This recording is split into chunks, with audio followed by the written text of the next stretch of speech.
वा राम कथा ताकह दृढ़ नावा। श्री तुलसीदास जी महाराज श्री रामचरितमानस की फलश्रुति बताते हैं। श्री राम कथा उन साधकों के लिए सुदृढ़ नौका के तुल्य है जो भवसिंधु से पार जाना चाहते हैं। व्यक्ति एक में डूबता है, दूसरे से पार चला जाता है। जो भाव में डूबता है वह भव से पार हो जाता है, क्योंकि भाव ही सर्वस्व है, भाव ही आधार है। भाव से भजले उन्हें भव से बेड़ा पार है। भाव वाले भक्त का भगवान पर भी भार है। इसलिए परब्रह्म का होता यहाँ अवतार है। पर ध्यान दें, मैं भाव की बात कर रहा हूँ, भावुकता की नहीं।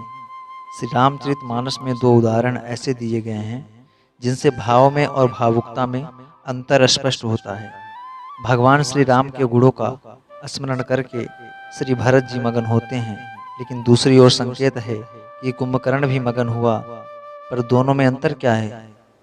अंतर यही है कि कुंभकर्ण मगन तो हुआ, पर कितनी देर के लिए हुआ। सुनिएगा। राम रूप गुण सुमिरत मगन भयउ छन एक। मगन हुआ कुंभकर्ण तो राघवेंद्र के गुण रूप के स्मरण में पर एक क्षण के लिए मगन हुआ। और श्री भरत जी मगन होते हैं। सुनिएगा। राम विरह सागर मह भरत विरह मन हो। भूल क्या हुई? वेश के अनुरूप अभिनय नहीं हुआ, आचरण नहीं हुआ। कहा कैसे? बोले, बनी तो हैं आप सीता जी, और चल कहाँ रही हैं? आगे हुई चली पंथ ते, राम जी के आगे आगे चल रही हैं। भाव क्या है? सीता तो वे हैं जो राम जी के पीछे पीछे चली। यह कैसी सीता जो राम के आगे चल रही है? इसका अर्थ है निर्मल बुद्धि की पहचान। यह है कि वह अपने जीवन में भगवान को आगे कर पीछे पीछे चलती है। और मलिन बुद्धि भगवान को भी पीछे छोड़कर आगे आगे चलती है। पर भगवान से किसी ने पूछा, सती माता ने तो अभिमान के कारण आपको पीछे छोड़ दिया था, फिर आप पीछे क्यों चल रहे हैं? भगवान बोले, जो अभिमान के कारण हमें पीछे छोड़कर आगे चलते हैं, हम उनके पीछे पड़ जाते हैं। भगवान अभिमानियों के पीछे पड़े हैं। पूछा, कब तक उनके पीछे पड़ते रहते हो? बोले, जब तक हमारे स्वरूप को स्वीकार न कर ले तब तक पीछे ही पड़े रहते हैं। तो क्या आप हर एक के पीछे पड़ते हैं? तो बोले, नहीं, जिनका संबंध गुरुजनों से है उनके पीछे पड़ते हैं। सती जी का संबंध भगवान शंकर से है। शंकर भगवान की बात इन्होंने नहीं मानी, कोई बात नहीं, पर संबंध तो शंकर भगवान से है ना। जिनका सदगुरु से संबंध होता है, वे अगर भूल के कारण मुझे ना माने तो भी मैं उनके पीछे पड़कर उन्हें अपने स्वरूप का साक्षात्कार करा देता हूँ। यह गुरुदेव की महिमा है। पर सती जी को लगता है कि हम तो इनसे बहुत आगे हैं। हम लोगों को लगता है कि हम भगवान से बहुत आगे हैं। पर भगवान गए, जोरी पानी प्रभु कीन्ह प्रणाम, पिता समेत लीन्ह निज नाम। भगवान ने हाथ जोड़े और प्रणाम किया। सती जी मन में बड़ी प्रसन्न हुई कि अब मैं भगवान शंकर को बताऊंगी कि जिनको आप हाथ जोड़ रहे थे उन्होंने हमारे आगे हाथ जोड़े। जिनको आप प्रणाम कर रहे थे उन्होंने हमें प्रणाम किया। अब शिव जी से कहूँगी कि आप भोले हैं। श्री राम जी ने एक लीला और की। यह कहा कि मैं महाराज दशरथ का पुत्र राम आपको प्रणाम करता हूँ। श्री राम जी से किसी ने पूछा, आपने अपना नाम और पिता के साथ अपना परिचय क्यों दिया? भगवान बोले, सती माता मेरी परीक्षा लेने के लिए आई थी। तो परीक्षार्थी परीक्षक को तो प्रणाम करता ही है और अपना परिचय भी देता है, लेकिन अब परीक्षा भी दे दी। राम जी ने यही कहा, मैं दशरथ नंदन राम आपको प्रणाम करता हूँ। उसके बाद श्री राम जी बोले, माताजी भगवान शंकर का अंग हैं, कहूँ बहोरी कहाँ वृक्ष के तू, विपिन अकेले फिरें कहीं ये तो। भगवान शंकर कहाँ हैं? आप अकेली वन में भटक रही हो, वन में फिर रही हो अकेली। कितना बढ़िया संकेत है, विपिन वन में भटक गई। यह वन क्या है? श्री रामचरितमानस के अनुसार तो संशय विपिन, संशय ही वन है। और भगवान शंकराचार्य विवेक चूड़ामणि में कहते हैं कि शब्द जालम महारण्यम चित्त भ्रमण कारणम। शब्द जाल ही महान जंगल है, और जंगल में सती जी भटक गईं अभिमान के कारण। यहाँ श्री राम जी का संकेत है कि आपने शंकर जी का साथ छोड़ दिया, वे कहाँ हैं? इसका अर्थ है कि शंकर जी सद्गुरु स्वरूप हैं। जो सद्गुरु का साथ छोड़ देता है वही संशय के जंगल में भटक जाता है, शब्दजाल के जंगल में भटक जाता है। वह शब्दजाल में तो फंसता है पर सद्गुरु से दूर होने पर सत्य से दूर हो जाता है। इसलिए भगवान कहते हैं अगर भटकने से बचना है तो सद्गुरु का संग कभी मत छोड़ना। कहत कबीर सुनो भाई साधु, गुरु चरणन में लिपट रहना, कछु लेना न देना मगन रहना। श्री कबीर जी महाराज कहते हैं कि किसी से कोई लेना देना नहीं है, लेकिन वे भी कहते हैं कि एक से तो लेना देना रखना। कहत कबीर सुनो भाई साधु, गुरु चरणों में लिपट रहना। भगवान श्री राम कहते हैं सती माता ने भगवान शिव का साथ छोड़ दिया, इसलिए इस वन में भटक गई। राम मिलावन हार। अब सती जी को लगा मुझसे ही भूल हो गई। ये भगवान हैं, शिव प्रभु ठीक कह रहे हैं। राम जी ने कुछ प्रभाव भी दिखाया। जहाँ चित वहीं तहाँ प्रभु आसीना, जहाँ देखती हैं वहाँ उन्हें भगवान ही दिखाई देते हैं। सर्वत्र सर्वखलविदं ब्रह्मा, ईशावास्यम विदं सर्वायत किचम जगत्या जगत। जहाँ चित वहीं तहाँ प्रभु आसीना, जहाँ देखो वहाँ भगवान है। सती जी ने जब चारों ओर देखा कि यहाँ भी श्री सीताराम, यहाँ भी श्री सीताराम, आंखें बंद कर ली, नैन मूंद लिया। इसका अर्थ क्या है? अभिमानी व्यक्ति को अगर सत्य का दर्शन उसके निश्चय के विरुद्ध हो तो वह व्यक्ति ऐसे सत्य से ही आंखें मूंद लेता है, क्योंकि अभिमानी अपनी पराजय ही नहीं कर सकता है। दुनिया भर की बातें करेगा पर हार नहीं मानेगा। ऐसे ही सत्य से आंख मूंद लेता है, लेकिन आंख मूंद लेने से सूर्यास्त नहीं हो जाता। दो व्यक्तियों में झगड़ा हुआ। एक ने कहा कि ऐसा तमाचा मारूंगा कि तुम्हारी 32 दांत नीचे गिर जाएंगे।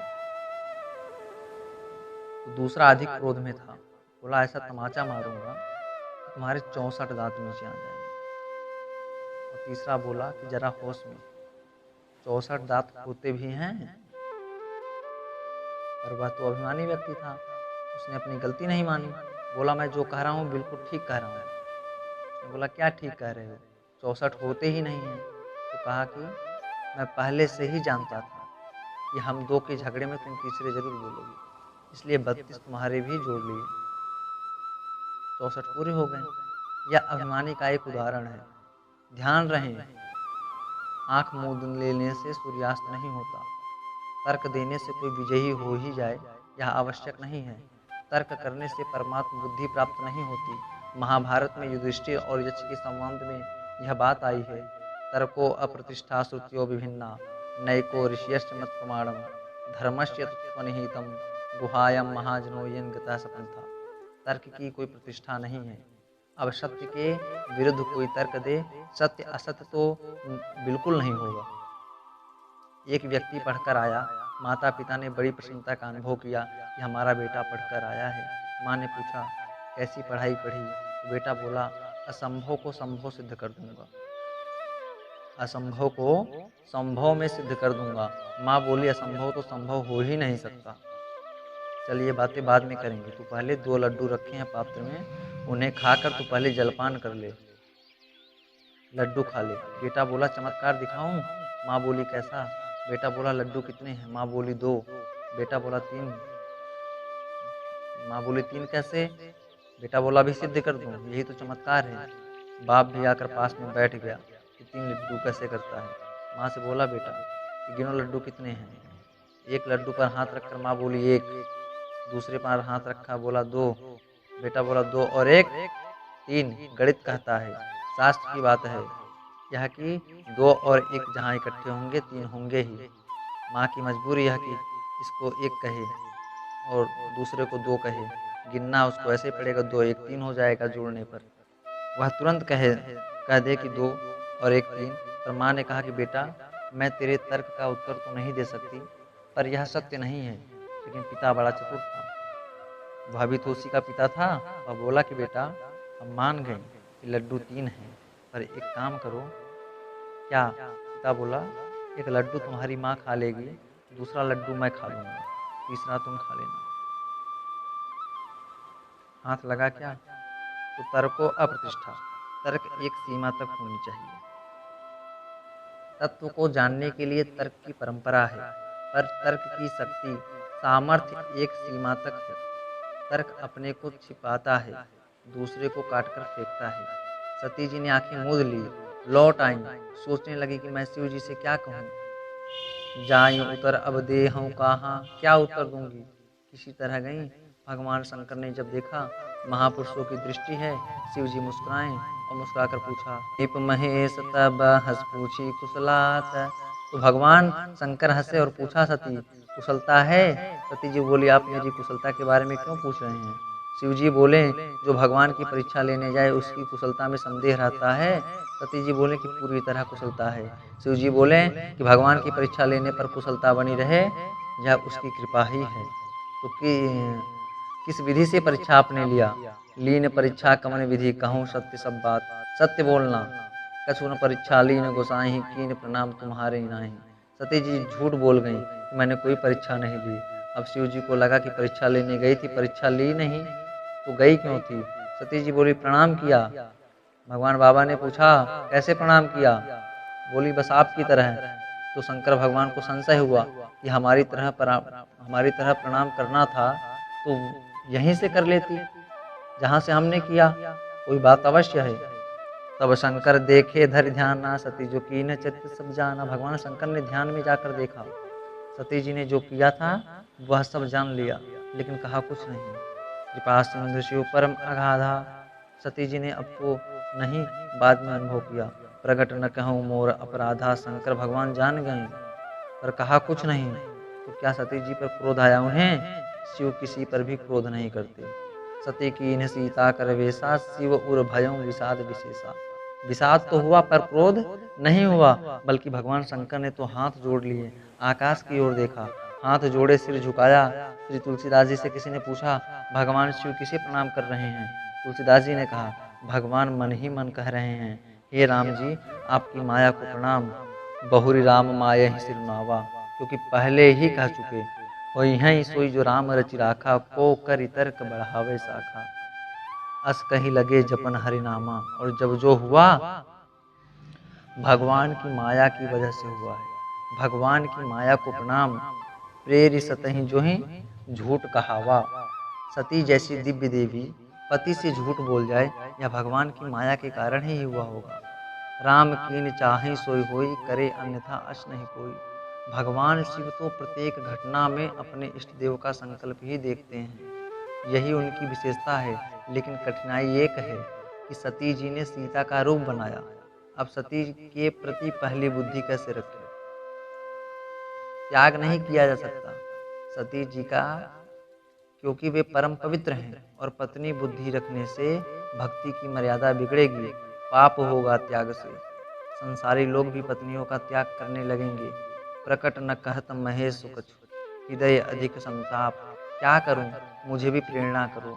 सती जी को राम जी की माया ने प्रेरित किया, और शंकर जी तो भगवान से प्रार्थना करते हैं, सुमिरत राम। राम जी कहाँ हैं। शंकर जी के हृदय में हैं। पूर्व प्रेरक रघुवंश विभूषण। जब कोई मार्ग न सूझ रहा हो तो पृच्छामि त्वाधर्म समूढ़ चेता।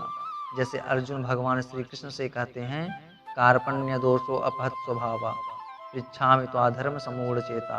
कायरता रूपी दोष से अपहत हुए स्वभाव वाला मैं आपसे पूछ रहा हूँ। शंकर जी भी आज पूछ रहे हैं, मैं क्या करूँ। सुमिरत राम हृदय अस आवा। राम जी की प्रेरणा से शंकर जी के मन में ऐसा निश्चय हुआ कि एहि तन सतहि भेंट मोहि नाहि, शिव संकल्प कीन्ह मन माहि। भगवान शंकर ने संकल्प कर लिया सती जी के त्याग का, लेकिन अद्भुत त्याग यह है, भगवान शंकर ने त्याग तो किया सती का, पर कहा नहीं, क्योंकि भगवान शंकर का त्याग आचरण में है, उच्चारण में नहीं है। त्याग मन से होता है। जिसका त्याग किया उसे द्वेष भी नहीं, उसमें दोष भी नहीं देखा। भगवान की माया का खल देखो, यह भागवत दृष्टि है, भक्त की दृष्टि है। भगवान श्री राम भी बड़े कौतुकी हैं। वे शिव जी से मानो इसी बहाने विनोद कर रहे हैं।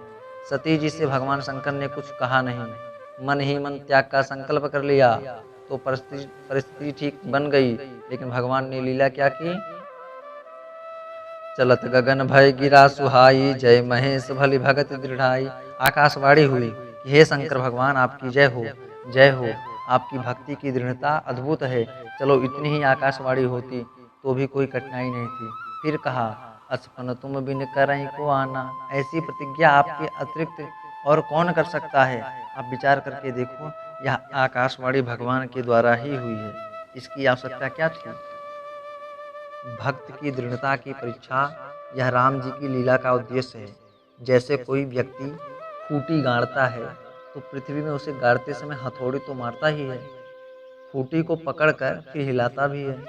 तो उसका उद्देश्य खूंटी को उखाड़ना नहीं है, वह तो यह देखता है कि खूंटी में किसी तरह की कमजोरी तो नहीं है। ऐसा हो 2-3 हथौड़ी और मार दो।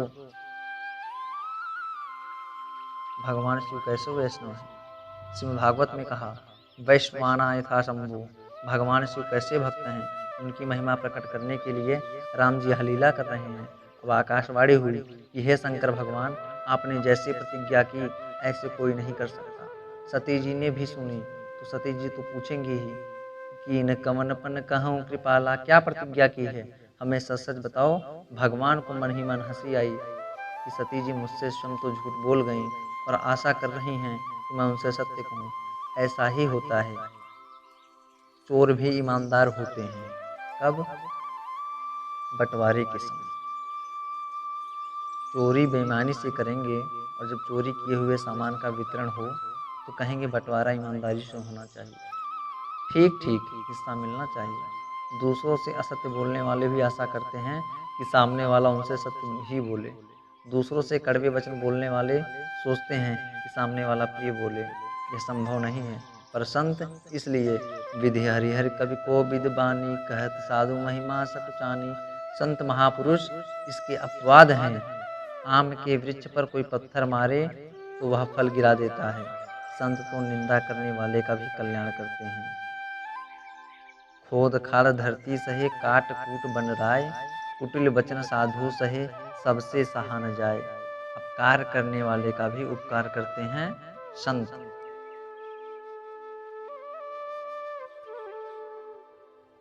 अपकार करने वाले का भी उपकार करते हैं संत। पर शिव जी ने सोचा, यदि सत्य बोलते हैं तो सती जी को बहुत वेदना होगी, असहा वेदना होगी, और सत्य ना बोले तो क्या असत्य बोले? कई बार बहुत कठिनाई होती है कि सत्य बोले या ना बोले, पर यदि वह पूछ रहा है तो क्या सत्य बोले? जैसे कभी किसी से कोई गलती हो जाती है, वह पूछता है क्या गलती है हमारी, बताओ बताओ। जानते तो हैं कि यह गलती हुई है, लेकिन कह देने से वह मानेगा भी नहीं और दुखी भी होगा। तो यही कहेंगे कि तुमसे कोई गलती नहीं हुई है, तुम तो बिल्कुल ठीक हो। झूठ हो गया। भगवान शंकर ने तीसरा निर्णय किया, ना सत्य बोले ना असत्य। जैसे ही सती जी ने पूछा, आपने कौन सी प्रतिज्ञा की है, शंकर भगवान बोले, एक कथा याद आ गई, वह सुन लो। टाल ही दी बात। कथा सुनाने लगे। कथा पूरी हो तब तो सती जी पूछें कि वह प्रतिज्ञा कौन सी थी। शंकर जी कहते हैं कि जब ऐसी स्थिति आ जाए कि सत्य बोलने से सामने वाला दुखी हो और असत्य होने से हमें पाप लगे, तब ऐसी स्थिति को टाल ही देना चाहिए। दूसरी बातें करनी चाहिए, लेकिन दूसरी अच्छी बातें करनी चाहिए। किसी को दुखाने की बातें नहीं करनी चाहिए। एक कथा तो सुना ही नहीं रहे थे। बरनत पंत विविधि इतिहासा, तरह तरह के इतिहास सुनाए। सती जी को पूछने का अवसर ही नहीं मिला कि आपने कौन सी प्रतिज्ञा की है। विश्वनाथ पहुँचे कैलासा, कैलाश पर्वत पर भगवान शिव पहुँच गए। सोचा अपने घर आ गए हैं। सती जी ने सोचा अब तो पूरा अवसर है पूछने का कि कौन सी प्रतिज्ञा की है। शिव जी ने सोचा इस कलह को कैसे टाला जाए। बड़ा सुंदर उपाय है। तह पुनि शंभु पहुँच पन आपन, बैठे बट तर करि कमलासन। शंकर भगवान वट वृक्ष के नीचे बैठ गए। बाघंबर बिछाया, पद्मासन अस्त होकर विराजमान हो गए। कमलासन पर बैठ गए। अपने सहज स्वरूप का चिंतन किया, सच्चिदानंद स्वरूप का चिंतन किया। आत्मन्येवात्मना तुष्ट, शंकर सहज स्वरूप सम्हारा, लागी समाधि अखंड अपारा। अपने सहज स्वरूप का चिंतन करते हुए अंतर्मुखी हो गए। अब सती जी को फिर अवसर नहीं मिला पूछने का, और शिव जी की समाधि 1-2 दिन की ही है। और शिव जी की समाधि तो 1-2 दिन की है ही नहीं, बरसों बैठे रहे। सती जी समझ गईं। सती हृदय अनुमान किया, सब जान्यो सर्वज्ञ, कीन कपटमय शंभुसन नारी सहज जड़ यज्ञ। मैंने शिव जी से कपट किया, ठीक नहीं किया। सर्वज्ञ हैं शिव जी, सब जानते हैं। मैं तो जड़ हूँ, अज्ञानी हूँ, अज्ञानी नारी हूँ। नारी सहज जड़ अज्ञ, इन शब्दों में नारी की निंदा नहीं है। श्री तुलसीदास जी को बहुत लोग तुलसीदास जी महाराज को बहुत लोग नारी निंदक समझते हैं। एक सज्जन तो कह रहे थे कि तुलसीदास जी ने नारी की निंदा की है। दूसरा बोला उसका कारण है। क्या कारण है? पहले तो तुलसीदास जी कुछ थे नहीं, उनकी पत्नी ने उन्हें फटकारा, वे महात्मा हो गए, लेकिन पत्नी की फटकार को वो भूल नहीं पाए। संपूर्ण नारी जाति से उन्हें इसलिए घृणा हो गई, इसलिए नारी निंदक वाक्य उन्होंने लिखे हैं। ये कहते हैं ना कि ढोल गवार शूद्र पशु नारी ये सब ताड़न के अधिकार। एक महापुरुष ने बड़ी अच्छी बात कही है। वे वहाँ बैठे थे, उन्होंने कहा, भैया रत्नावली माता की महिमा कम नहीं है, लेकिन इसका यह अर्थ नहीं है कि पत्नी ने फटकार दिया तो तुलसीदास महात्मा हो गए। वह बोला हाँ, इसलिए तो हो गए। तो महापुरुष ने कहा कि पत्नी की फटकारने से अगर कोई तुलसीदास बनता तो आज घर घर में तुलसीदास होते। किसे फटकार नहीं मिलती, किसके घर में झगड़ा नहीं होता।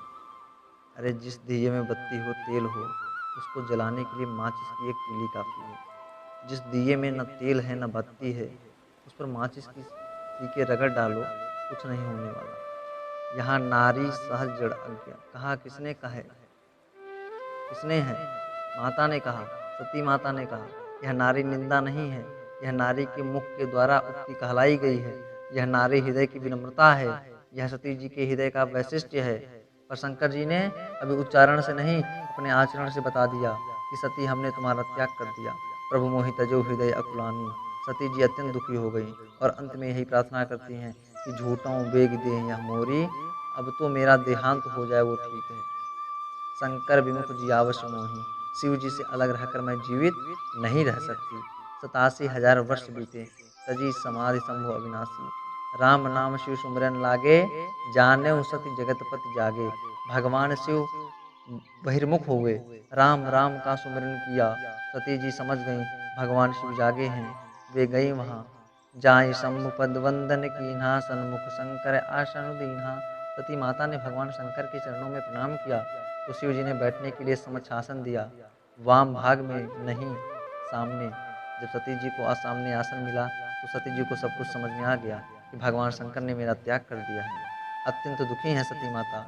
उसी समय प्रजापति दक्ष यज्ञ कर रहे थे। उन्होंने भगवान विष्णु, भगवान शिव, ब्रह्मा जी इनको नहीं बुलाया, बाकी सब देवताओं को बुलाया। अब देवता चले, विमान निकले कहाँ से। सती विलोके व्योम विमाना, जात चले सुंदर विधिनाना। सुर सुंदरी करहीं कलगाना, देवांगनाएं गीत गा रही हैं। विमान लेकर देवता निकले यहाँ से कहाँ से, कैलाश पर्वत के ऊपर से, जहाँ भगवान शंकर और सती माता बैठी हैं। अच्छा यह जरा सोचें, रेलगाड़ी की मजबूरी है कि वह पटरी पर ही चलेगी, सड़क पर नहीं चल सकती। पर आप तनिक विचार करना, वायुयान के यद्यपि मार्ग बने हैं, लेकिन आकाश में पटरी और सड़क की अपेक्षा थोड़ी अधिक सुविधा तो है ही। घूम कर जा सकते हैं, ज़्यादा चक्कर लगाकर चले जाते हैं। पर इस देवता विमान में बैठकर उधर ही क्यों निकले? अच्छा निकलते तो चुपचाप चले जाते, गीत गाने की क्या आवश्यकता थी, करहीं कल गाना। यहाँ तुलसीदास जी महाराज मानव मन की दुर्बलता का वर्णन करते हैं, चाहे वह देवता ही क्यों ना हो, पर मन तो मन है। दुर्बलता यह है, आपने अनुभव किया होगा कि जब किसी के यहाँ जाने का निमंत्रण मिले तो किसी को, और जिसके यहाँ जाना हो उसके किसी खास रिश्तेदार को निमंत्रण ना मिला हो तो वह व्यक्ति उसके घर होकर जरूर जाता है। जिसे निमंत्रण ना मिला हो, निमंत्रण नहीं मिला, उसके यहाँ होकर जरूर जाता है। अच्छी तरह पता है कि इस बेचारे को निमंत्रण नहीं मिला है, उसको मालूम है कि इनको निमंत्रण नहीं मिला है, तो भी उसे जाकर कहेगा कि चलो, चल नहीं रहे हो, आज उनके यहाँ निमंत्रण है, चलो, चल नहीं रहे हो। तो वह कहेगा आप जाओ। पूछेंगे क्यों? ऐसे ही, हमें नहीं पता क्या बात है।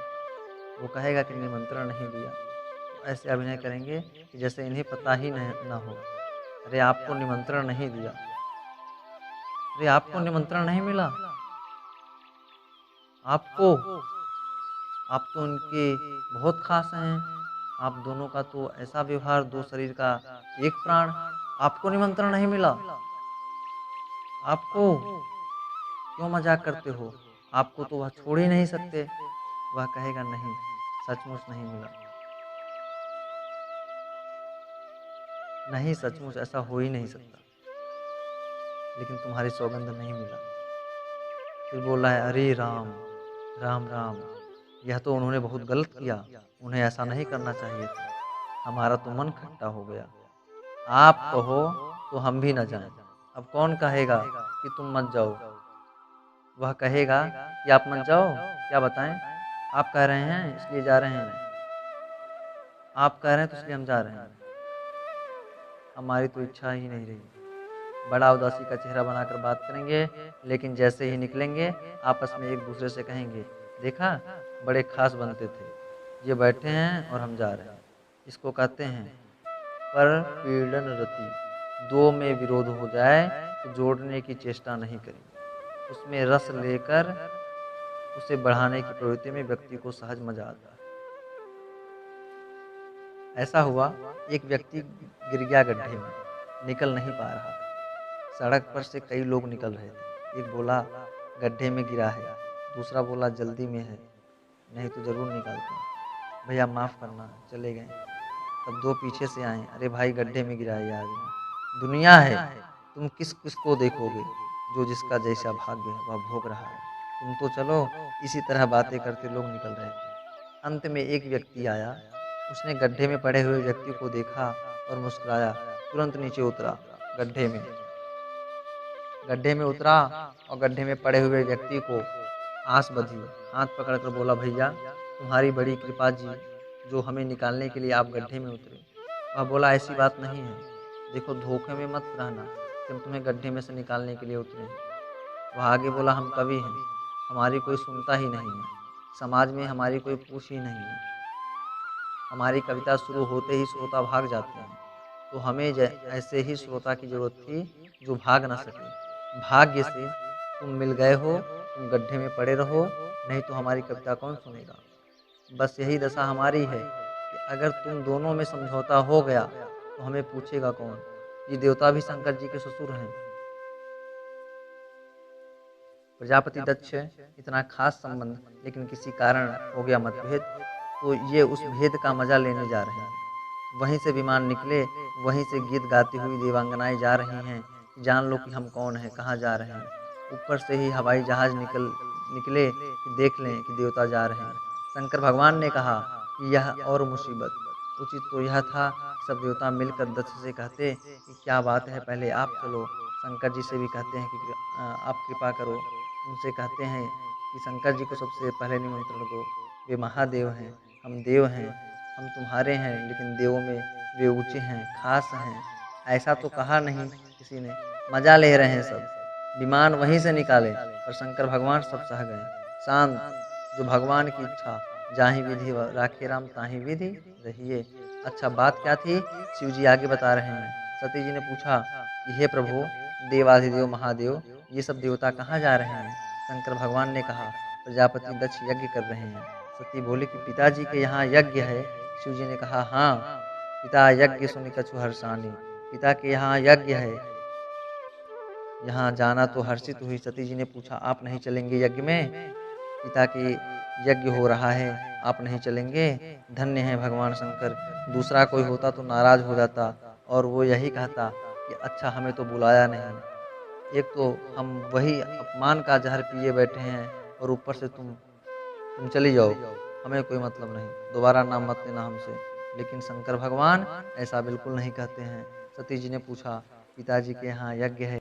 कहा नेक, बिल्कुल ठीक कहा, तुमने उचित बात कही है।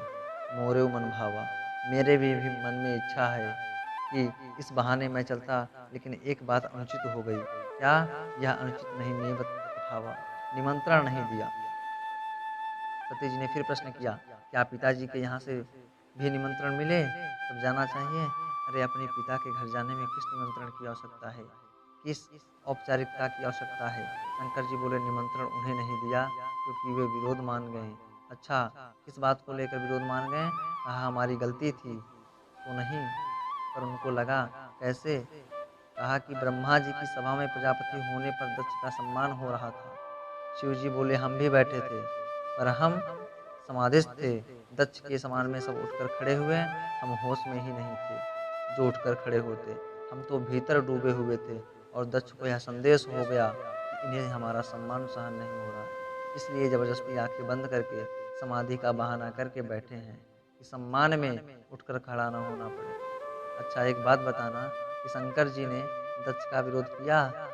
दक्ष ने विरोध मान लिया है। कई बार ऐसी स्थिति होती है कि समय ही प्रतिकूल आता है कि आप विरोध ना करो, लेकिन सामने वाला मान ले तो आपने नहीं किया विरोध। अब शंकर जी लाख सफाई दें कि नहीं भैया, ऐसी बात नहीं है और तुम हमें जानते नहीं हो, क्या हम तुम्हारे साथ ऐसा करेंगे? वह कहेगा कि नहीं, हमें साफ साफ दिख रहा है, हम तो देख ही रहे हैं, सब खड़े हुए, तुम खड़े नहीं हो सकते थे, सहन नहीं हो रहा, साफ दिख रहा है, अब बोलो शंकर जी क्या करें? शिव जी कहते हैं कि हमें तो उसकी सजा मिली है कि मेरी कोई खता नहीं है, हमारी कोई दोष ही नहीं है और दंड मिल रहा है। लेकिन चलो, भगवान की इच्छा, बात भी होती है तो कोई बात होती। अच्छा चलो, वैसे तो कोई बात थी नहीं, लेकिन अगर होती भी तो दक्ष को संबंध का भी विचार करना चाहिए था। जमाता ससुर जैसा मीठा संबंध, एक जरा सी बात पर बरसों के याराने गए, तो चलो अच्छा हुआ कुछ लोग पहचाने गए। दुनिया की रीति है, कभी कभी ऐसा भी छड़ाता है कि झूठे रिश्ते झूठे नाते किसका कौन हुआ है, कब बाजी उल्टी पड़ जाए जीवन एक जुआ है। झूठे रिश्ते झूठे नाते किसका कौन हुआ है, कब बाजी उल्टी पड़ जाए जीवन एक जुआ है। परछाई भी होती पुराई, सुख की आस तजो मेरे भाई। शंकर जी कहते हैं तुम चाहते हो, हम नहीं चाहते। अगर वे तुम्हारे जन्मदाता पिता हैं तो हमारे धर्म पिता हैं, और पिता के यहाँ यज्ञ हो हम न जाएं। लेकिन सती, यह मत सोचना कि निमंत्रण नहीं मिला है इसलिए नहीं जा रहे हैं। भगवान शिव कहते हैं कुछ संबंध ऐसे हैं जहाँ बिना निमंत्रण जाने में कोई बुराई नहीं है। किस किस के यहाँ? आप इन संबंधों को याद रखना, आप सभी इन संबंधों को याद रखना। जदप जदप मित्र पितु प्रभु गुरु गेहा, जायूं बिन बोलऊं न संदेहा। मित्र के यहाँ, पिता के यहाँ, स्वामी के यहाँ, गुरुदेव के यहाँ बिना निमंत्रण के जाने में भी कोई संकोच नहीं करना चाहिए। किंतु तदपि विरोध मान जह कोई, तहाँ गए कल्याण न होय। अगर कोई विरोध मानता हो, उसने मान ही लिया हो और उसके यहाँ पहुँचते ही उसे प्रसन्नता के स्थान पर परेशानी होने लगे, तो क्या आपको उसे परेशान करना चाहिए? शिव जी ने कहा मेरा विचार तो यह है, निमंत्रण की भी औपचारिकता की आवश्यकता नहीं है, संबंध ऐसा है। सती जी बोले अगर मैं चली जाऊँ, आप नहीं जा रहे हैं, मैं चली जाऊँ। शंकर जी ने कहा हमारे कारण तुम्हारा भी उन्होंने त्याग कर दिया है। उत्सव के बीच में तुम जाओगे और लोग होंगे, वे उपहास करेंगे, उन्हें और आनंद आएगा कि देखो खास संबंधियों में कैसा द्वंद्व हो रहा है, इसलिए ना जाओ तो अच्छा है। सती जी बोली नहीं, मैं तो जाऊंगी, आपस में ऐसी बातें तो होती रहती हैं। शिव जी ने कहा बिल्कुल ठीक है, लेकिन हमें उचित नहीं लग रहा। विरोध उन्होंने माना है, मेरी ओर से विरोध नहीं है। सती जी बोली मैं तो जाऊंगी। शंकर जी बोले तो ठीक है। दिए मुख्य गण संगत विदा की त्रिपुरारी। जाओ, मैं यह थोड़े ही कह रहा हूँ कि मुझे नहीं बुलाया तो तुम भी मत जाओ। जाओ पर आभूषणों की गठरी साथ लेती जाओ। सती जी गईं और जब पहुंची अपने यहाँ, सादर भले ही मिली एक माता, भगनी मिली बहुत मुस्काता। माँ तो माँ है, सती जी को देखा उनकी बूढ़ी आंखों में आंसू आ गए, हृदय से लगाकर रोने लगी। बेटी मैं तो चाहती थी कि तुम शिव सहित आती, लेकिन तुम्हारे पिताजी का स्वभाव ऐसा है, क्या करूं? लेकिन चलो तुम आ गई, मुझे बड़ी प्रसन्नता है। माँ मिली केवल सादर भले ही, प्रेम से अच्छी तरह, लेकिन बहनें कैसी मिली? श्री तुलसीदास जी कहते हैं भगनी मिली बहुत मुस्काता। बहनें मिली तो कम मुस्काई ज्यादा, बहनें मिली तो मुस्काई ज्यादा। मुस्काई यह व्यंग है। अरे तुम्हें तो सबसे पहले आ जाना चाहिए था, तुम तो खास बेटी हो, बड़ी हो, बेटी हो, तुमको तो आ जाना चाहिए था। बहनें ऐसी बोल रही हैं, इतनी देर तुमने कैसे कर दी? हम तो जब से आए हैं तुम्हीं को देख रहे हैं, लेकिन यहाँ आने पर पता लगा निमंत्रण नहीं दिया गया। निमंत्रण नहीं मिला ना तुम्हें? बार बार पूछ रहे हैं। चलो कोई बात नहीं, आ गई तो ठीक ही है। हम तो निमंत्रण ही से आते हैं, ऐसे नहीं आते हैं बिना निमंत्रण के। अगर तुम्हारी जगह हम होते तो नहीं आते। चलो तुम आ गए ठीक है। भगनी मिली बहुत मुस्काई, लेकिन पिता का वर्णन करते हुए श्री तुलसीदास जी कहते हैं, दक्ष न कछु पूछी कुशलाता। दक्ष ने तो बेटी से बात ही नहीं की। सती को देखकर आग लग गई, शरीर में जैसे आग लग गई हो। सती विलोक की जरे सब गाता। बेटी से पिता ने बात तक नहीं की। दक्ष ने कहा, इसका नाम न लो, इसकी सूरत देखने से, शक्ल देखने से उसकी याद आती है जिसने हमारा अपमान किया था। अरे भले आदमी, यह तो जरा सोच कि अपमान किया था या अपमान हुआ था। शिव क्यों अपमान करेंगे? पर बस जो बात मन में बैठ गई हो वह बैठ गई। सती जी ने कहा, कोई बात नहीं, हमें तो यज्ञ से आशा है, यज्ञ में आने का उद्देश्य है। पिता नहीं बोले, कोई बात नहीं। यज्ञ में जब गई सती जाए देखो जब जागा, कतौ न दीख सम्मुख कर भागा। यज्ञ में शंकर जी का भाग ही नहीं दिखाई पड़ा, स्थान ही नहीं कहीं उनको बैठने का। तब चित चढ़ो जी शंकर सह कहूँ। अब यहाँ सती माता को विशेषता देखियो, देखो अपमान, अपना अपमान हुआ तो कोई बात नहीं, पर प्रभु अपमान समझकर दहूँ। भगवान शंकर का अपमान, आदिशक्ति जगदम्बा भवानी सती माता क्रोध से भर गईं। सुनहु सभासद सकल मुनिंदा। सती माता ने कहा, सभा में बैठे हुए सब लोग सुन लें और यह मुनि समूह भी श्रवण कर लें। कहीं सुनी जिन्हें शंकर निंदा, जिन्होंने भगवान शंकर की निंदा की है, सो फल तुरंत लाहूं सब काहूं। देखो शिव जी के विरोध का तुरंत फल मिलेगा, क्योंकि शिव जी की भक्ति का तुरंत फल मिलता है। आशुतोष हैं शिव, भगवान शंकर की प्रार्थना तुरंत फल देती है, इसलिए भगवान शंकर की निंदा भी तुरंत फल देगी। सो फल तुरंत लाहूं सब काहूं। और यह जो पिता हैं, सती जी बोली, भली भांति पछताएं बताऊं। पिताजी को भी भली भांति पीछे पछताना पड़ेगा।